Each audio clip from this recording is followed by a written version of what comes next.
Film ഗ്യാരേജിലേക്ക് അവർക്കും സ്വാഗതം. ഇന്ന് മോളിവുഡിൽ നിന്നും തിയേറ്ററുകളിലേക്ക് എത്തി ഏറ്റവും പുതിയ മലയാളം സിനിമയാണ് officer on duty. Kunchacko Boban നായകനെത്തിയ സിനിമ ഒരു ഇൻവെസ്റ്റിഗേഷൻ ത്രില്ലർ ആക്ഷൻ ഡ്രാമ വിഭാഗത്തിൽപ്പെടുന്ന സിനിമയാണ്.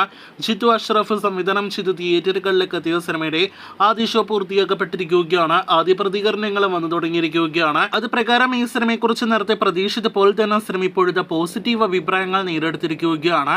ഒരു എൻഗേജിംഗ് സ്ക്രീൻ പ്ലേയുമായിട്ട് തിയേറ്ററുകളിലേക്ക് എത്തിയ സിനിമ ഒരു എൻഗേജിംഗ് കുഞ്ചാക്കോ ബോബൻ സിനിമയായിട്ട് മാറുന്നു, ഇൻവെസ്റ്റിഗേഷൻ ത്രില്ലർ സിനിമയായിട്ട് മാറുന്നു എന്നതാണ് സിനിമയെക്കുറിച്ച് വന്നിരിക്കുന്ന ആദ്യത്തെ പ്രധാനപ്പെട്ട പോസിറ്റീവ് പോയിന്റ്. ജെയ്ക്സ് ബിജോയ് സംഗീതം നൽകി തിയേറ്ററുകളിലേക്ക് എത്തിയ സിനിമയുടെ സൗണ്ട് ഡിസൈൻ, ടെക്നിക്കൽ മികവ്, അതോടൊപ്പം തന്നെ സിനിമയുടെ BGM എല്ലാം തന്നെ മികച്ചു നിൽക്കുന്നു. സിനിമയിലെ ആദ്യ 30 മിനിറ്റ് രംഗങ്ങളും ഒപ്പം തന്നെ ക്ലൈമാക്സിലെ ആക്ഷൻ സീൻസ് ഉൾപ്പെടെ മികച്ചു നിൽക്കുന്നു തുടങ്ങിയ അഭിപ്രായങ്ങളെല്ലാം തന്നെയാണ് സിനിമയെക്കുറിച്ച് വന്നിരിക്കുന്ന ഏറ്റവും പ്രധാനപ്പെട്ട പ്ലസ് പോയിന്റ്.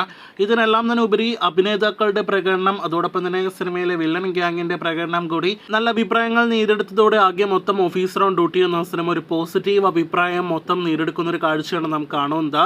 ഈ ഫെബ്രുവരി മാസം തിയേറ്ററുകളിലേക്ക് എത്തിയ മലയാളം സിനിമകളിൽ ഏറ്റവും മികച്ച അഭിപ്രായം ലഭ്യമാക്കുന്ന സിനിമയായിട്ടും സമീപകാലത്ത് തിയേറ്ററുകളിലേക്ക് എത്തിയ കുഞ്ചാക്കോ ബോബൻ സിനിമകളിൽ ഏറ്റവും മികച്ച അഭിപ്രായങ്ങൾ നേടിയെടുക്കുന്ന സിനിമയായിട്ടും ഓഫീസർ ഓൺ ഡ്യൂട്ടി മാറിക്കഴിഞ്ഞിരിക്കുകയാണ്. ഇനി നാം ഉറ്റുനോക്കുന്നത് സിനിമയുടെ ബോക്സ് ഓഫീസ് റിപ്പോർട്ടുകളിലേക്കാണ്.